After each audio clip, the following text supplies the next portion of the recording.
Hey everyone, welcome back. In this quick guide, I'm going to show you how to add Google Maps to your Google Sites page. It's honestly pretty simple, but there are a few steps you don't want to miss.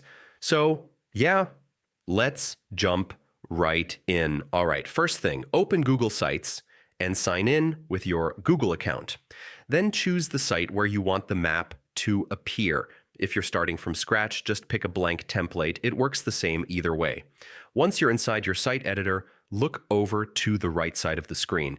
You'll see the Insert panel. Yeah, right there. We're going to use that to pull in the map. Scroll down a bit until you see the option labeled Map. Go ahead and click it. This opens a search window where you can look up any place you want. In the search bar, type the name of the location you want to embed. It could be your business, your school, or even a custom spot you want visitors to find.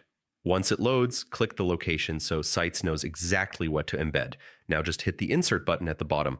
The map will pop right onto your page. You can resize it, drag it around, and place it wherever it fits best.